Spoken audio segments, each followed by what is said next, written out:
Saudara calon gubernur Jawa Timur nomor urut 1 Lulu Nur Hamidah belusukan ke pasar di kawasan Mulyorejo, Surabaya. Jika terpilih, Lulu berjanji akan memberikan dukungan permodalan usaha tanpa bunga alias bunga 0% bagi para pedagang dan UMKM.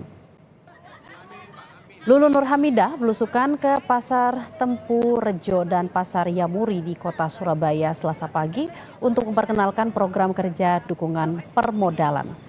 Lulu mendengarkan langsung keluhan pedagang soal sepinya pasar tradisional di tengah himpitan pasar modern. Jika terpilih, Lulu berkomitmen menghadirkan 1 juta UMKM untuk menggerakkan ekonomi Jawa Timur. Kita harapkan bisa mendapatkan manfaat dari kredit tanpa bunga untuk para pelaku usaha. Ada UMKM, ada kemudian usaha produktif ya. Jadi rakyat yang misalkan punya dagang ini kan biasanya yang paling sering terjerat rente karena mereka punya kebutuhan usahanya, pemodalannya, tetapi yang nggak ribet. Calon Gubernur Jawa Timur nomor urut 2 Khofifah Indar Parawansa menyatakan telah menyiapkan program pendampingan literasi digital bagi pedagang di pasar tradisional dalam upaya meningkatkan pemahaman tentang teknologi digital. Hal ini disampaikan Khofifah Indar Parawansa saat berkampanye di pasar tradisional Besuki, Situbondo, Jawa Timur, Selasa pagi. Para pedagang di pasar tradisional Besuki, Situbondo, Jawa Timur menyambut antusias kedatangan Khofifah Indar Parawansa. Khofifah berjanji jika dirinya kembali terpilih akan membangun program pendampingan literasi digital bagi pedagang pasar tradisional agar bisa bersaing dengan toko modern. Menurut Khofifah, pasar tradisional merupakan denyut nadi perekonomian nasional. Ya, jadi makin hari nggak mengenal itu daerah sentra kota maupun pinggir kota. Kecenderungan untuk belanja online supaya tidak berkurang omset mereka, maka literasi digital harus dilakukan. Harus ada pendampingan memang di masing-masing titik. Saudara calon gubernur Jakarta nomor urut 1 Ridwan Kamil menemui komunitas Batak Marbisuk di kawasan Rawamangun kemarin.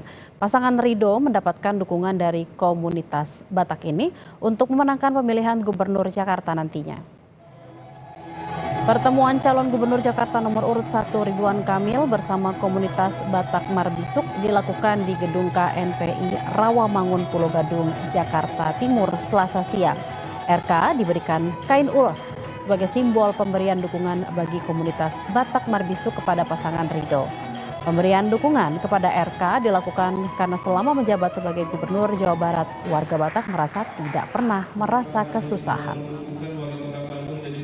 Adalah deklarasi dari komunitas Batak yang bernama Batak Marbisuk atau artinya berhikmat, kira-kira itu.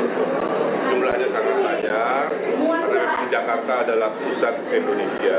Maka tadi dalam pidato saya sampaikan Jakarta adalah pusat Indonesia, Indonesia adalah Pancasila. Harapan dari etnisitas di Jakarta yang multi etnis ini rasa aman dan nyaman dihadirkan.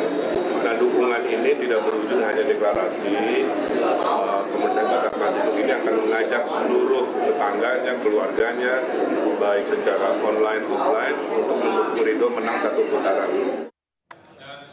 Menuju persiapan debat kedua Pilkada Jakarta, saudara, pasangan calon gubernur Jakarta nomor urut 3 Pram Rano menyebut sudah siap lahir batin.